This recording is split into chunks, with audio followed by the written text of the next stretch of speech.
우리가 한 나라의 시민으로 살아가는 것 참으로 중요한 것 같습니다. 왜냐하면 그 나라의 시민이 되면 그 나라 안에서 누릴 수 있는 여러 가지 특권이 있기 때문입니다. 건강보험도 그렇고요. 외국에 나아가서 위험을 겪을 때에 또 나라의 도움도 받을 수 있습니다. 재정적으로 힘들 때에 나라의 여러 가지 복지 혜택으로 또 살아갈 수 있는 힘을 얻을 수 있죠. 그 외에도 여러 가지 많은 것들이 우리에게 도움이 됩니다. 이렇게 한 나라의 시민으로서 살아가는 것도 여러 가지 혜택이 있다면 하나님 나라 백성이 되었을 때에 하나님의 자녀로서 다른 혜택들 참으로 많은 것을 발견하게 됩니다. 요한복음 1장 12절 말씀에 보면 이렇게 이야기합니다. 영접하는 자, 바로 하나님의 백성, 하나님의 자녀는 바로 권세를 주셨다라고 이야기합니다. 바로 우리가 이야기했던 특권을 우리에게 주셨다라는 거죠. 그 하나님의 자녀가 되면서 가장 큰 특권은 저는 천국 가는 특권이라는 생각을 하게 됩니다. 간혹 가다가 교회에 다니고 계시지만 천국을 갈 때에 착하게 살아야 천국에 갈 수 있다라고 이야기하는 분들을 만나게 됩니다. 당연히 착하게 사는 것 중요합니다. 그러나 착하게 산다고 해서 천국에 가는 것은 아니지요. 우리가 하나님의 자녀가 되었으니 천국에 갈 수 있는 겁니다. 예를 들어 아이들이 한참 놀이터에서 놀다가 밤이 되어 껌껌해집니다. 그럼 아이들이 어디로 돌아갑니까? 바로 집으로 돌아갑니다. 자신의 부모님이 계신 그 집으로 가는 것이 그 자녀의 특권이라는 것이죠. 우리도 이 세상을 살고 나면은 우리 아버지가 계신 곳, 천국으로 돌아가게 됩니다. 이것이 바로 하나님의 자녀가 누리는 특권이라는 것이죠. 우리가 자녀가 되었을 때에 또 하나의 특권이 있습니다. 바로 기도 응답을 받는 특권입니다. 간혹 가다가 이런 분들이 있더라고요.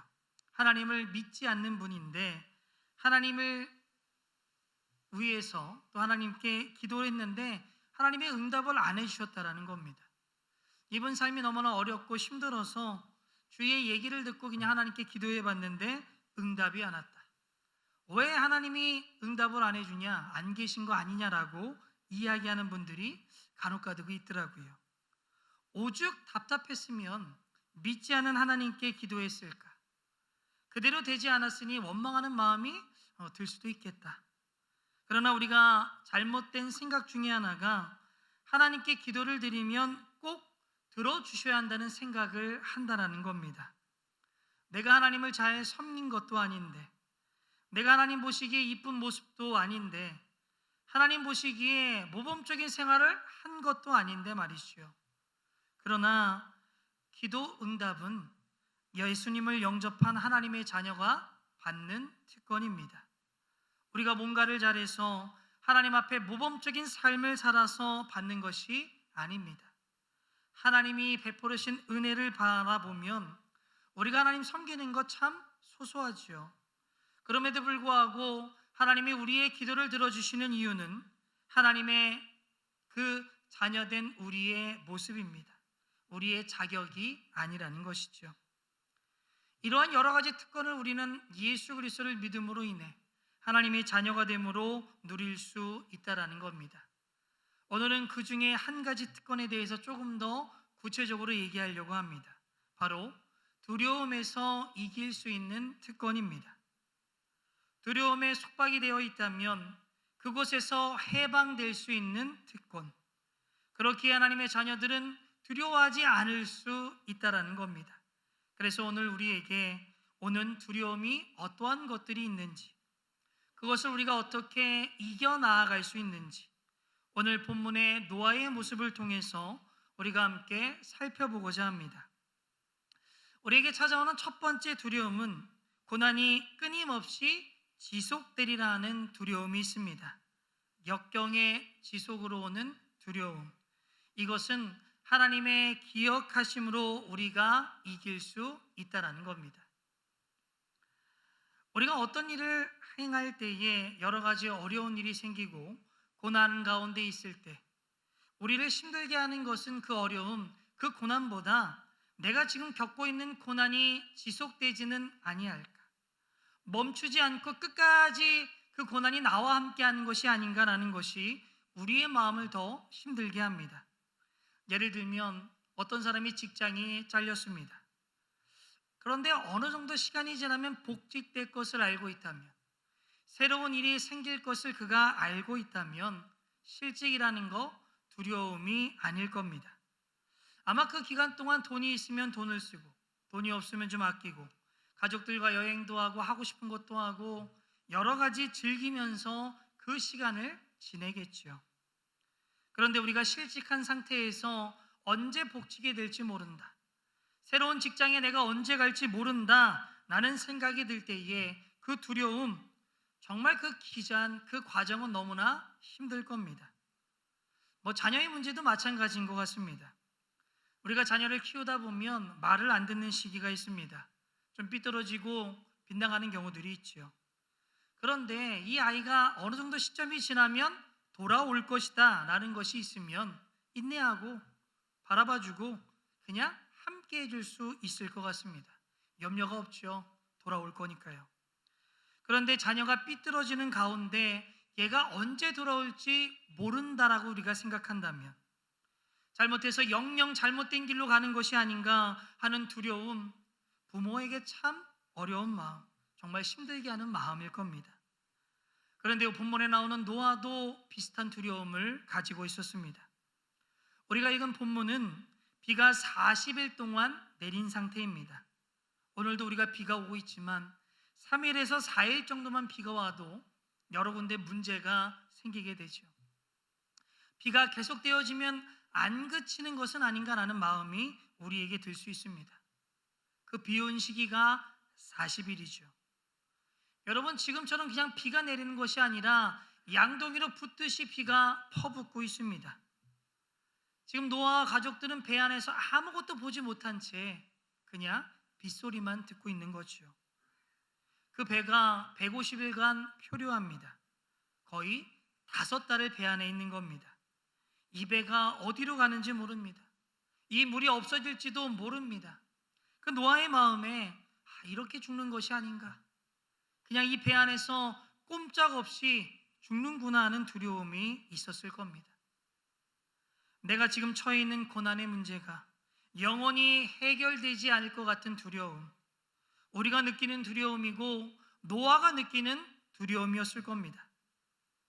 배가 그렇게 필요하다가 아라나산에 걸려서 멈추죠. 물이 빠지고 맨땅이 날타날 때까지 1년 동안을 뱃속에서만 지냈습니다. 너무 힘들었을 것이죠. 그런데 이 상황 가운데 가장 중요한 것은 하나님께서 기억하고 계셨다라는 겁니다.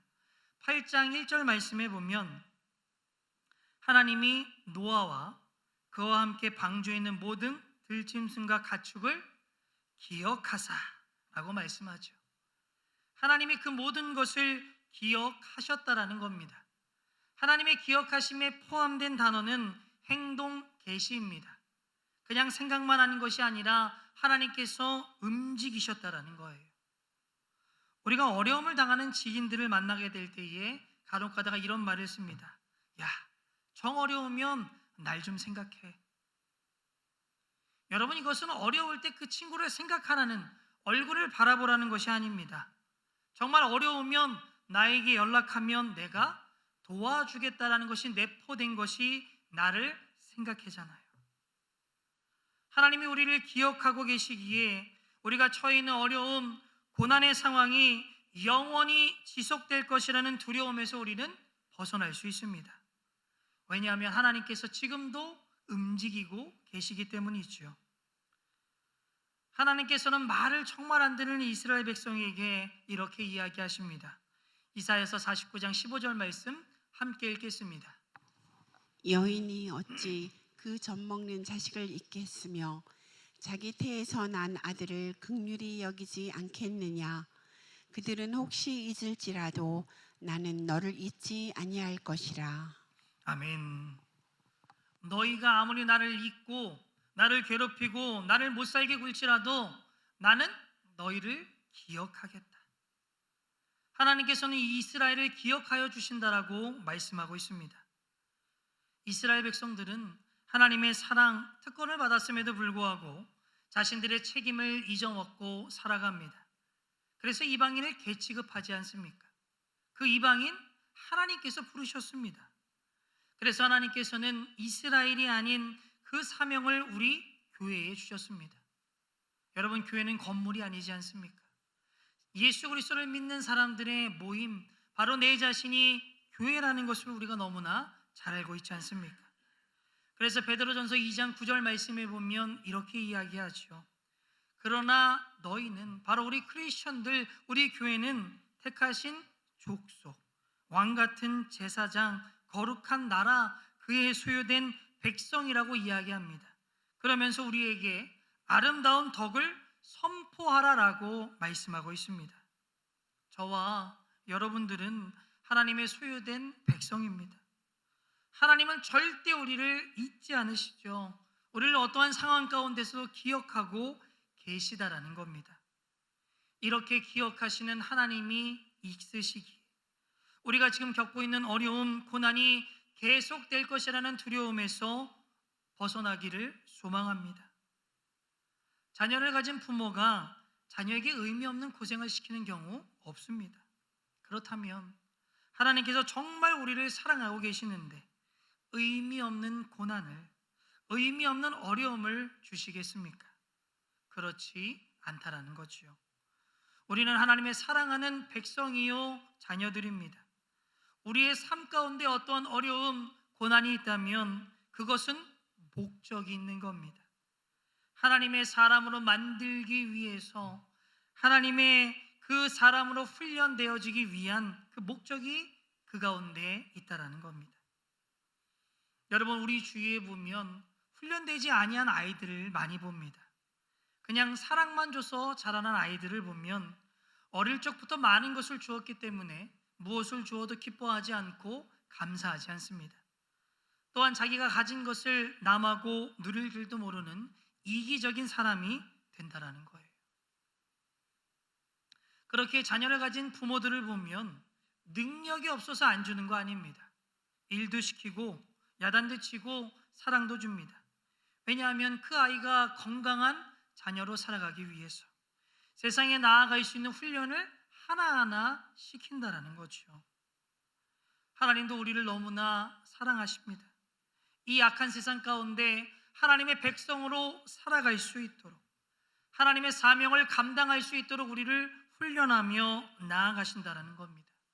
그래서 우리에게 오는 고난, 어려움, 그것을 허용하시는 거죠. 그래서 히브리서 12장 7절과 10절 말씀에 보면 이렇게 이야기합니다. 우리 함께 읽겠습니다. 징계를 받을 때에 참아내십시오. 하나님께서는 자녀에게 대하시듯이 여러분에게 대하십니다. 아버지가 징계하지 않는 자녀가 어디에 있겠습니까?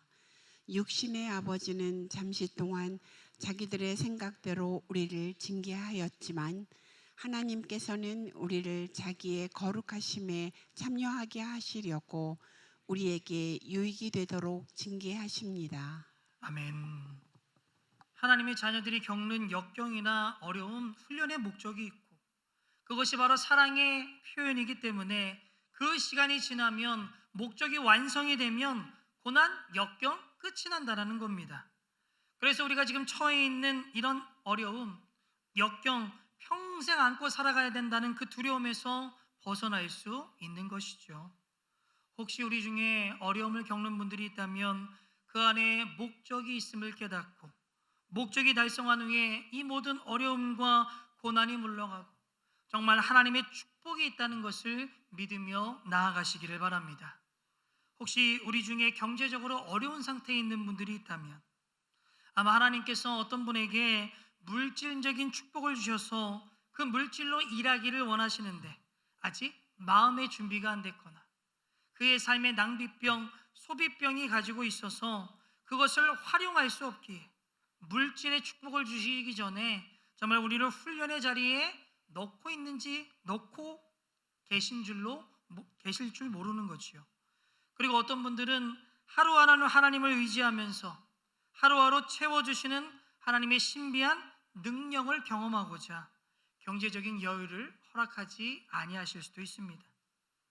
그 목적이 무엇인지는 모르지만 하나님께서 우리에게 어려움과 고난을 허락하실 때에 반드시 목적이 있고 이것이 하나님의 사랑 가운데 나온다고 하는 것을 알 때 우리는 두려워하지 않을 수 있습니다. 그 목적이 이루어지면 우리의 삶의 모든 어려움과 고난이 사라질 것을 믿으시길 바랍니다. 우리 모두는 일생 동안 이런 상태로 살아가게 될 것이다 하는 두려움을 물리치시고 하나님을 바라보시며 소망을 가지고 하나님, 오늘도 내가 어떻게 살아가기를 원하십니까? 하나님, 내가 정말 어떻게 변화되기를 원하십니까? 하나님, 이 어려움 가운데 내가 무엇을 배우기를 원하십니까? 정말 기도하셔서 하나님의 훈련이 속히 끝나 그 축복을 누리며 살아가는 저와 여러분들 되기를 주님의 이름으로 소망합니다. 우리가 하나님의 자녀로서 누릴 수 있는 두려움의 승리는 두 번째로 필요가 채워지지 않아 두려울 때에 하나님 나라와 의를 구함으로 이길 수 있습니다. 하나님 나라와 의를 구할 때에 우리는 승리할 수 있다는 겁니다. 우리가 여기서 이야기하는 필요라는 것 생존과 관련이 되어 있습니다.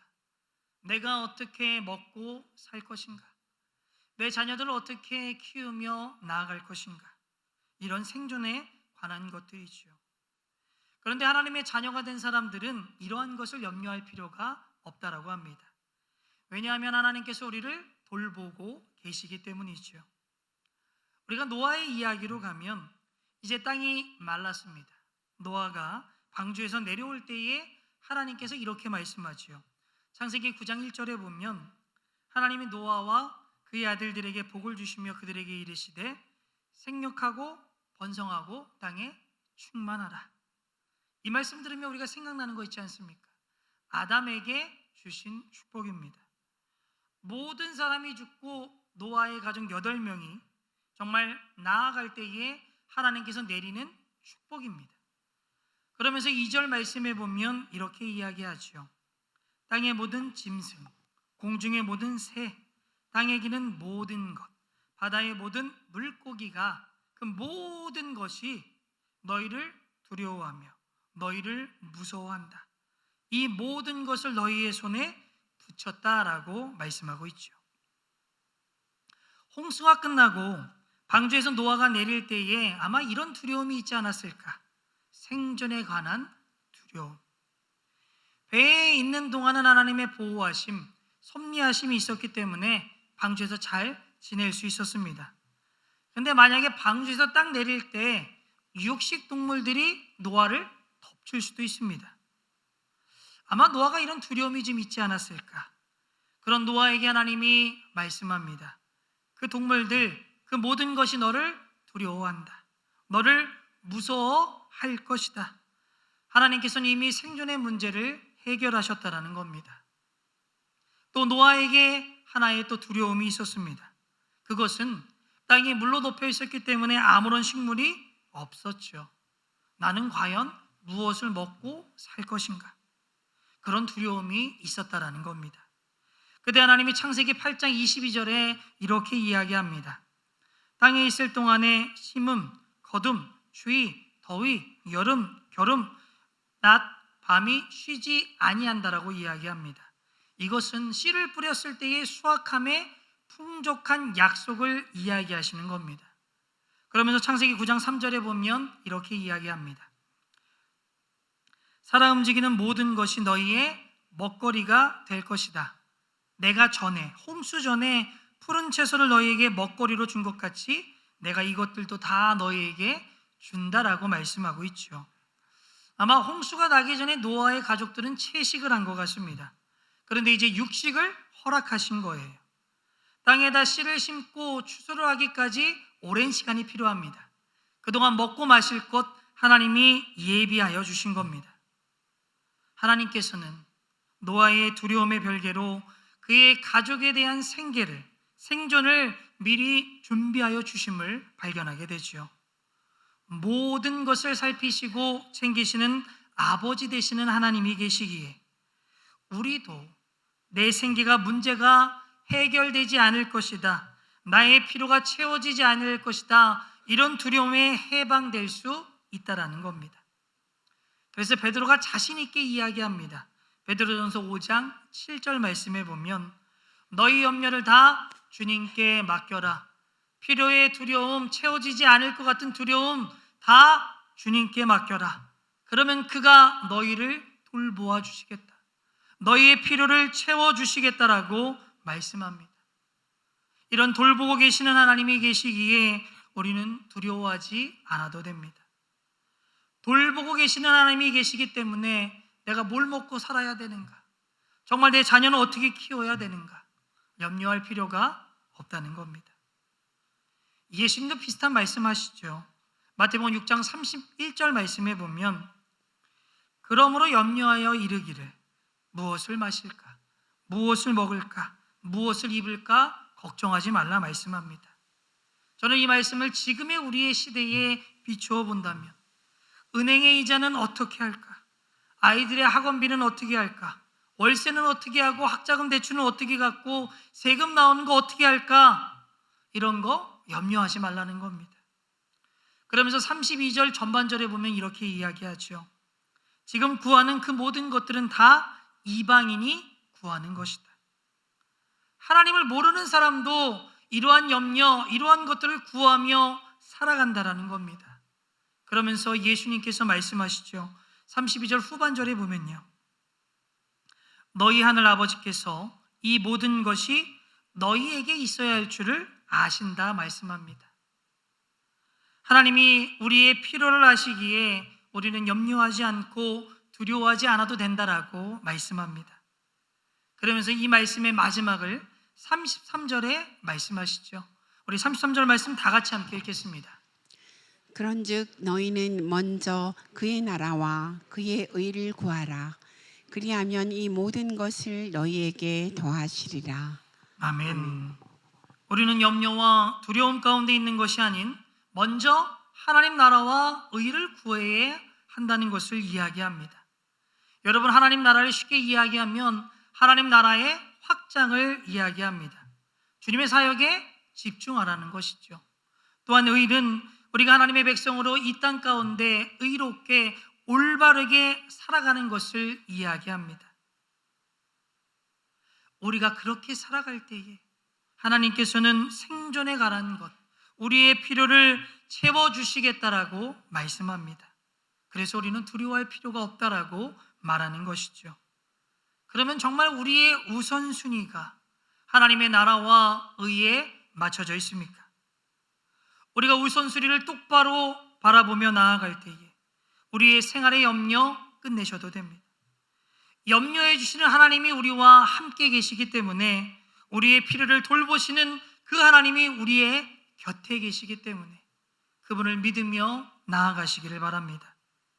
우리 모두는 생존과 필요의 부족으로 오는 두려움에 그곳에 갇혀 지내는 자들이 아닌 하나님 나라 의를 구하심으로 두려움에서 승리하고 또한 채워주심의 은혜를 경험함으로 하나님께 영광되이 살아가는 저와 여러분이 되기를 주님의 이름으로 소망합니다. 우리가 하나님의 자녀로서 누릴 수 있는 마지막 두려움의 승리는 과거의 실패가 되풀이될 때 오는 두려움을 십자가를 통해서 이길 수 있다는 겁니다. 실패의 반복으로 오는 두려움, 십자가로 이길 수 있다. 우리가 과거에 보면 어떤 큰 실패, 아픔을 경험하게 되면 그 실패, 아픔이 되풀이되진 않을까라는 걱정을 하게 됩니다. 두려움이죠. 그런 두려움을 가진 사람들을 보면 굉장히 삶을 위축되어 살아갑니다. 그 두려움에 지배를 받고 살아가죠. 제가 처음에 운전면허를 딴 것이 20살입니다. 이제 아버지 차를 21살에 한 여성과 차를 타고 이제 데이트를 했습니다. 그 여성이 저의 아내예요. 다른 여성이면 큰일 나잖아요. 그래서 저희 아내와 이제 차 드라이브를 하는데 제가 사는 곳이 강화입니다. 강화에서 쭉 운전을 해서 가는데 어디를 갔냐면 올림픽대로 끝부분에 왔는데 이렇게 보니까 주유 경고등에 불이 딱 들어오는 겁니다. 초보니까 이게 들어오면 언제 멈출 줄 모르니까 마음이 다급한 겁니다. 근데 초보니까 1차선으로 가는데 차들이 계속 와서 옆으로 못 꺾는 겁니다. 그래서 제가 어디까지 갔냐면 잠실까지 갔습니다.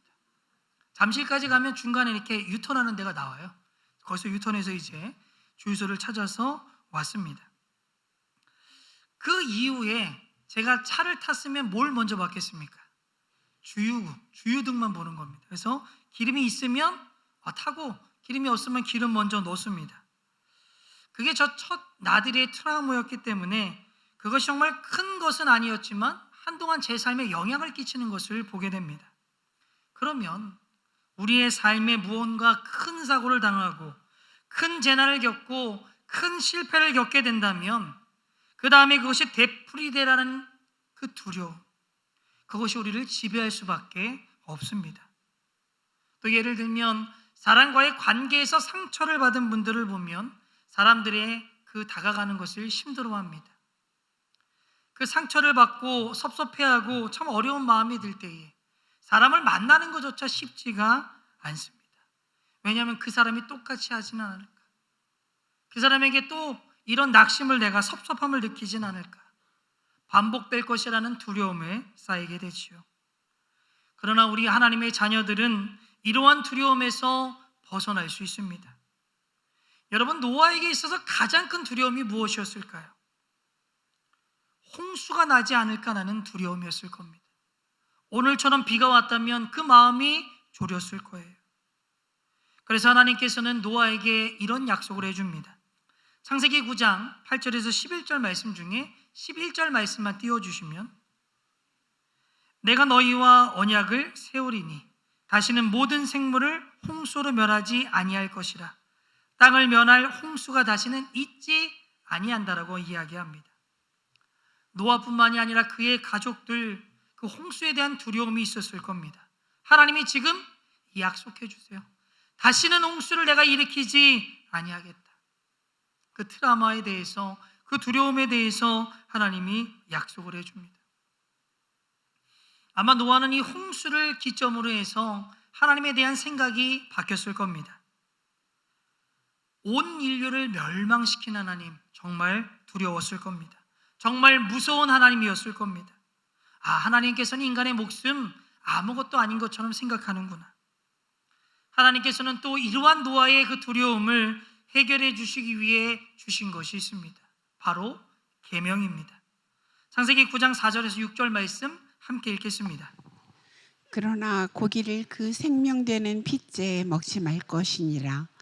내가 반드시 너희의 피 곧 너희의 생명의 피를 찾으리니 짐승이면 그 짐승에게서, 사람이나 사람의 형제면 그에게서 그의 생명을 찾으리라. 다른 사람의 피를 흘리면 그 사람의 피도 흘릴 것이니 이는 하나님이 자기 형상대로 사람을 지으셨음이니라. 아멘. 하나님께서 이 말씀을 하실 때 이런 마음으로 하셨을 것 같습니다. 내가 온 인류와 모든 짐승을 죽였지만 어쩔 수밖에 없었다. 부득이한 상황이 있었다. 절대 생명은 가벼운 것이 아니다. 난 인간의 생명, 동물의 생명도 소중하게 여긴다 라는 마음으로 우리가 읽은 말씀을 하신 것 같아요. 그 말씀에 보면 피라는 것이 나옵니다. 그 당시에 피는 생명이 들어있다라고 생각을 했어요. 그래서 피를 먹지 말라고 한 것은 생명을 소중하게 여겨라 라고 말하는 겁니다. 그리고 말씀에 보면 생명을 끊게 만들면 너의 생명도 끊어야 된다라고 이야기하죠. 바로 생명 존중을 그들에게 계명을 주시면서 생명은 정말 소중하고 나도 그렇게 생각한다라는 것을 노아와 가족들에게 이야기해 주는 겁니다. 그럼에도 불구하고 노아와 가족들의 그 두려움은 사라지지 아니한 것 같습니다. 그래서 하나님께서 또 하나 주시는 것이 있죠. 창세기 9장 13절 말씀에 보면 무지개를 줍니다. 무지개를 언약의 증거로 주시죠. 이제는 더 이상 물에 빠져 죽는 경우는 없을 것이다라고 이야기합니다. 그래서 아마 노아는 비가 오고 무지개가 떴을 때에 그 마음이 편안해지진 않았을까. 정말 하나님의 약속이 나를 지키고 있구나 라는 마음의 감사함으로 살아갔을 겁니다. 여러분, 과거의 실수, 과거의 죄 때문에 두려워하는 우리에게 하나님께서는 동일하게 말씀해 줍니다. 노아에게는 언약을 주셨고 우리에게는 새로운 언약을 주셨습니다. 예수님이 십자가에 달려 돌아가실 때의 그 장면을 바울이 이렇게 이야기합니다. 고린도전서 11장 25절 말씀에 보면 식후에 또한 그와 같이 잔을 가지시고 이르시되 이 잔은 내 피로 세운 새 언약이다라고 이야기합니다. 우리가 과거의 죄로 인한 천벌을 받을 수 있겠다는 두려움, 해서는 안 된 일을 하고 해야 될 일을 안 해서 벌을 받을 수 있겠구나. 또한 우리가 과거를 생각하면서 이거 생각할 때 정말 부끄럽다, 정말 이것은 아닌데라고 생각하는 그 모든 죄들, 우리가 예수님을 영접하고 하나님의 자녀가 되면, 예수님이 세우신 그 새 언약에 들어가게 된다면 더 이상 그 죄값을 통하여 우리는 두려워할 필요가 없다라는 겁니다. 왜냐하면 예수님께서 십자가에 달려 돌아가심으로 인해서 그 죄값을 치러주신 겁니다. 우리가 받을 저주를 예수 그리스도께서 대신 받아주셨다라는 거죠. 그래서 사도 바울은 갈라디아서 3장 13절에 이렇게 이야기합니다. 그리스도께서 나를 위하여 저주를 받은 바 되사 율법의 저주에서 우리를 속량하셨다라고 이야기합니다. 여러분, 말씀에 나오는 율법이 뭡니까? 하나님이 하라고 하는 것 하는 겁니다. 하나님이 하지 말라고 하는 것 하지 않는 겁니다. 우리가 그것을 지키지 못할 때에 저주 가운데 들어간다고 이야기하죠. 우리 모두는 저주 가운데 살아가는 겁니다.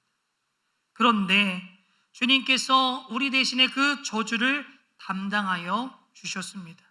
그것을 속량이라고 이야기하죠. 예수님께서 십자가에 달려 돌아가심으로 인하여 우리의 과거의 죄가, 과거의 실수가, 과거의 잘못이 죄와 응보를 통한 그 모든 형벌이 예수님께서 짊어지셨다라는 겁니다. 그것으로 인해 우리는 두려워할 필요가 없다라는 것이죠. 여기까지만 와도 너무나 감사한데 하나님께서는 여기에 멈추지 않습니다. 우리의 저주를 물리칠 뿐만이 아니라 새로운 운명, 새로운 욕구, 새로운 능력을 주신 것을 바라보게 되죠. 고린도후서 5장 17절 말씀 다 같이 함께 읽겠습니다. 그런즉 누구든지 그리스도 안에 있으면 새로운 피조물이라. 이전 것은 지나갔으니 보라 새 것이 되었도다. 아멘. 여러분, 우리 새로운 피조물이 되었습니다. 그렇게 옛날에 내가 실패한 삶을 살았을지는 모르지만 이제부터는 우리가 성공한 삶을 살아갈 수 있습니다. 옛날에는 내가 불행한 인생을 살았을지는 모르지만 이제는 행복한 삶을 살아갈 수 있습니다. 옛날에는 내가 무슨 일을 해도 끝마치지도 못하고 실패를 했을지 모르지만 이제부터는 내가 일을 하면 맞출 수 있고 성취를 이룰 수 있다라는 겁니다. 우리 모두는 내가 일생 동안 불행한 삶을 살았기 때문에 앞으로 불행할 것이라는 생각을 하지 마시고 그런 사단의 음성을 듣는 자들이 아니라 고난의 지속성의 두려움 가운데, 필요의 부족으로 오는 두려움 가운데, 정말 실패의 반복으로 오는 두려움을 진리의 말씀을 깨닫고 하나님을 바라보며 승리하며 나아갈 수 있는 저와 여러분들 되기를 주님의 이름으로 소망합니다.